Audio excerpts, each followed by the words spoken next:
السلام علیکم میرے پیارے یوٹیوبرز، امید کرتی ہوں آپ سب خیریت سے ہوں گے۔ ہم جو بھی گمان کرتے ہیں یا جو سوچتے ہیں، ہمارے ایمان کا سب سے اہم حصہ ہمارا گمان ہوتا ہے۔ یہ صرف ہمارے اور اللہ کے رشتے کی بات نہیں، بلکہ آپ کسی بھی رشتے کو دیکھ لیں، اگر گمان اچھا نہیں تو وہ رشتہ زیادہ دیر تک کبھی بھی نہیں چل سکتا۔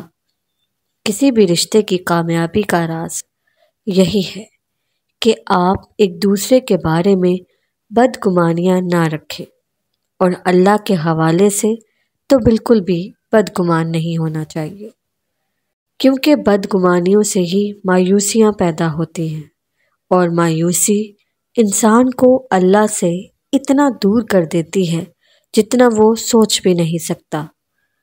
اور یہ سچ ہے کہ جو آپ سوچتے ہیں آپ کو زندگی میں وہی ملتا ہے۔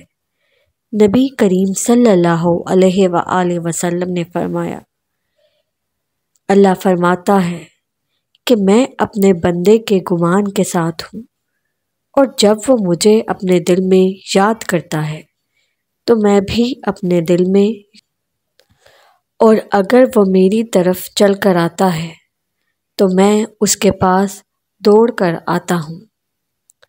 یعنی انسان جیسے اللہ کو سوچتا ہے، اللہ ویسے ہی بن کر اس کے سامنے آتا ہے۔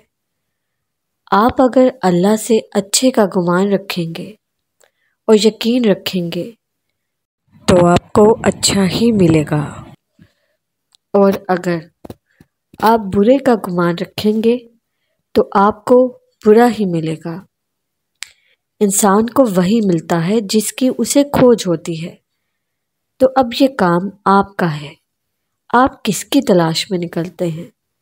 زندگی میں کہیں بھی جائیں اور زندگی میں کیسے بھی حالات بن جائیں، آپ نے بس اتنا یاد رکھنا ہے کہ اللہ نے آپ کے لیے بہتر ہی سوچا ہے، اور آپ کو وہ بہتری ایک نہ ایک دن ضرور ملے گی اور ضرور نظر آئے گی۔ ابھی نہ صحیح، لیکن ایک نہ ایک دن آپ کو اللہ کے فیصلوں کی مصلحتیں ضرور سمجھ میں آئیں گی۔ مجھے دعاؤں میں ضرور یاد رکھیں۔ اللہ حافظ۔